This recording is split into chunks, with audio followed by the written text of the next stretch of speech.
Well, it was 3 MPs who first kicked off this demand for democratic reform a month ago. Their call for petitions to be submitted at constituency level was swiftly banned by the government, who take orders from the king. Duduzi Similani is one of those MPs. He told Bola what are their demands that have been taken up by protesters. People wanted an elected prime minister with executive powers. The current prime minister unleashed war onto the citizens last week, Friday, declaring war that they will be beating the citizens. That's where the turning point was. As from last night, I witnessed a very horrible situation. The armed forces unleashed upon unarmed civilians who were protesting.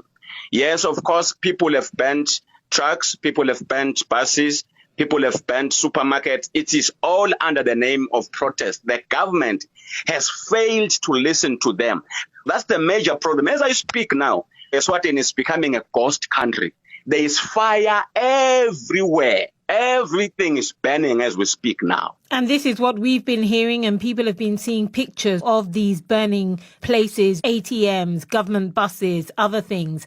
The main targets of the people are government structures, and those structures belonging to the king. And when we look at the things that are being vandalized, yes, now everything is being affected, but mostly I think their target are the things which they believe are associated to the king. However, when you say you believe, you are the person who's been rallying the masses, who's been encouraging people to turn out into the streets. Have you also told them not to be violent, not to burn things down, and not to have confrontations with the army or with the police? The government have told them inside the chamber in parliament. I've made that statement outside in public areas that I'm a strong believer of dialogue. I'm a strong believer of peaceful demonstration. But not once, countless times, the government has closed that door of peaceful dialogue. And I think this is all from frustration. We know thousands of Swazis have gone to their constituencies to deliver petitions. We know these petitions have been banned by the government. What's the next step, according to you? They did deliver petitions on some of the constituencies. Hell broke loose on Friday because on Saturday they were supposed to bring petition to my constituency. So they knew that people will come in numbers because I've been very vocal. So they burnt petitions because they didn't want me to talk to the people. Going forward, I'm pleading with the SADC, the regional bodies and the international community to come and restore peace and order in Swaziland. We cannot trust the soldiers. We saw them last night killing innocent civilians, shooting to kill. So we can't trust the soldiers with restoring law and order in the country. Perhaps one person has been confirmed dead. Are you saying that there may be more than one person who's been killed? The pictures we're seeing suggest there is more than one people. But I want to assure you, it's heartbreaking. People have just been shot willy-nilly without a reason. Mr. Similani, about the whereabouts of the king, because it has been said that the king has left the country, King Mswati III, but a statement from the acting Prime Minister, Themba Masuku, said this is false and that the king is still in the country. What is your understanding? May I first confirm that, yes, even teenagers have been tortured painfully by the state agents as they were picked from the street. Coming to the issue of the whereabouts of the king, I cannot be sure the issue that says he's gone is true or wrong, but I can confirm that the acting prime minister is not a person to be trusted.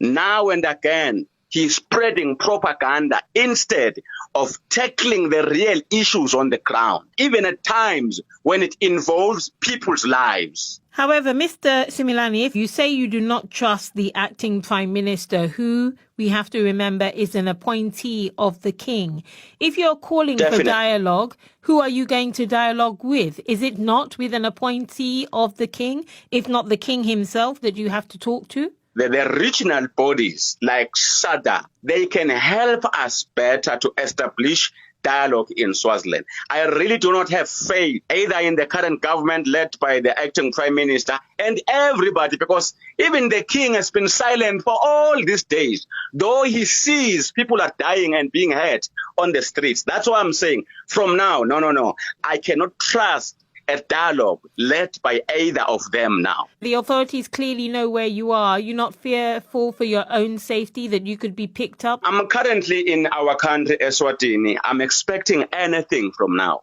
This government believes in killing people. I know anything can happen to me anytime, but God is my only shield. Even a police could not assist me. Just on Saturday when I was going to meet the people, I was so harassed. I was so abused. So I can't trust them with protecting me. Actually, I believe they are after my blood now. Because in this country, once you stand for the truth, you are eliminated. Mduduzi Similani speaking to my colleague Bola Mozero.